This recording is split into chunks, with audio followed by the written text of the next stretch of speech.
యాత్ర 2 మూవీ కదిరి వేమన థియేటర్లో first show సాయంత్రం 6:30 బుకింగ్ చేసిన బిఎస్ మక్బుల్ అధికారం ప్రతినిధి కదిరి. వైఎస్ఆర్సీపీ నాయకులు అభిమానులు కార్యకర్తలతో కలిసి వెళ్లిన కదిరి నియోజకవర్గం వైఎస్ఆర్సీపీ ఎమ్మెల్యే అభ్యర్థి బిఎస్ మక్బుల్ వేముల థియేటర్లో యాత్ర 2 మూవీ రిలీజ్ సందర్భంగా అభిమానుల కోరిక మేరకు కేక్ కటింగ్ చేసి మూవీ డైరెక్టర్కి మూవీ ప్రొడ్యూసర్కి శుభాకాంక్షలు తెలియజేశారు. తర్వాత మూవీ చూడడానికి థియేటర్ లోపలికి వెళ్లిన మక్బూల్ అన్నగారు మరివారితో పాటు కార్యకర్తలు అభిమానులు పాల్గొన్నారు. యాత్ర 2 మూవీ కదిరి వేమన థియేటర్లో ఫస్ట్ షో సాయంత్రం 6:30 బుకింగ్ చేసిన బిఎస్ మక్బుల్ అధికారం ప్రతినిధి కదిరి. వైఎస్ఆర్సీపీ నాయకులు అభిమానులు కార్యకర్తలతో కలిసి వెళ్లిన కదిరి నియోజకవర్గం వైఎస్ఆర్సీపీ ఎమ్మెల్యే అభ్యర్థి బిఎస్ మక్బుల్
జగనన్న చేసిన పాదయాత్ర మరియు ఆయన ఆలోచన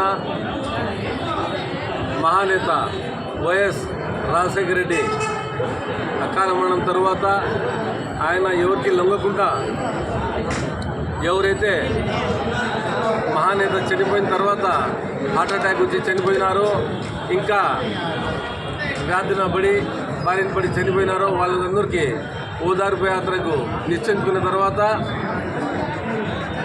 కాంగ్రెస్ పార్టీ ఈ ఓదార్పు యాత్ర అనేది చేయకూడదని చెప్తున్నారు. దానికి గాను ఆయన లేదు, నేను డిసైడ్ చేసుకున్నాను, ఒకసారి నేను డిసైడ్ చేసిన తర్వాత ఆలోచించేది ఏమి ఉండదని చెప్పినారు. అలాగే ఓదార్పు యాత్ర చేసి ఈ రాష్ట్ర ప్రజలకు చాలా ధైర్యం ఇచ్చినారు. ఈ యాత్ర 2లో ప్రతి ఒక్క అంశం చాలా బాగా డైరెక్టర్ గారు చూపించినారు. ఈ ఫిలింలో ఈ డైరెక్టర్ గారికి, నిర్మాత గారికి, ఈ డైరెక్టర్ గారు ఇది ఆలోచించి మూవీ తీసిన దానికి ఆయనకి ధన్యవాదాలు, మరియు నిర్మాతకు ధన్యవాదాలు తెలుపుకుంటూ యాత్ర 2 విజయవంతమైంది. చాలా ప్రతి ఒక్కరూ ఈ యాత్ర 2 చూడాలని అందరికీ కోరుతున్నారు.